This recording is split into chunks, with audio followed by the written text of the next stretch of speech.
कौन कहता है कि हौसलों में उड़ान नहीं होती। अगर जज्बा है तो नामुमकिन भी मुमकिन हो जाता है। ऐसा ही कर दिखाया है कैप्टन अमोल यादव ने। एक फ्लैट की छत पर विकसित किए गए विमान ने परीक्षण उड़ान का पहला चरण सफलतापूर्वक पार कर लिया है और इसके डिजाइन और इसे विकसित करने वाले अमोल ने यह दावा किया है। इस विमान को अब अगले चरण में 2000 फुट की ऊंचाई पर उड़ान के परीक्षण से गुजरना होगा।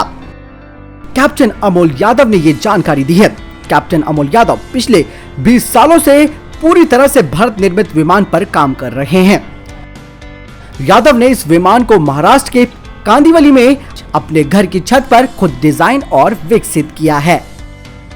अमोल का कहना है कि मैंने एक टेक्नीशियन के साथ विमान की पहली परीक्षण उड़ान की है और इस दौरान विमान की उड़ान संतुलित रही।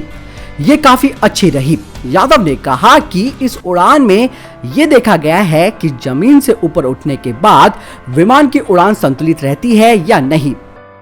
विमानन क्षेत्र की नियामक DGCA ने इस विमान की पहले चरण की उड़ान के लिए पिछले साल के अंत में अनुमति दे दी थी।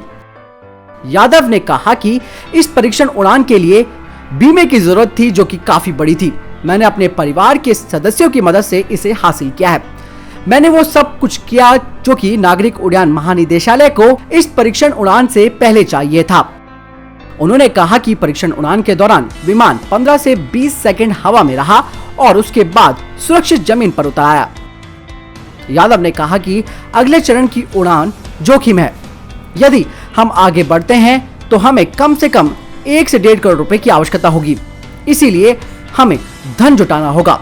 जेट एयरवेज के पूर्व पायलट अमोल यादव को इस विमान को बनाने में करीबन 6 साल लग गए। यानी कि घर की छत पर ही 6 सीटर एयरक्राफ्ट को बनाने वाले अमोल यादव लगातार प्रयास कर रहे हैं और पहला चरण वो कामयाब कर चुके हैं। सेकंड भी उनका कामयाब हो गया है, लेकिन अब DGCA की मंजूरी मिलना बाकी है और ये आत्मनिर्भर भारत की ओर बढ़ाया गया अमोल का एक बहुत बड़ा कदम है। दोस्तों, इस वीडियो के लिए अमोल यादव को 1 लाइक तो बनता है। बहरहाल इस वीडियो के लिए इतना ही। मिलता हूं नए वीडियो के साथ। तब तक के लिए जय हिंद, जय भारत।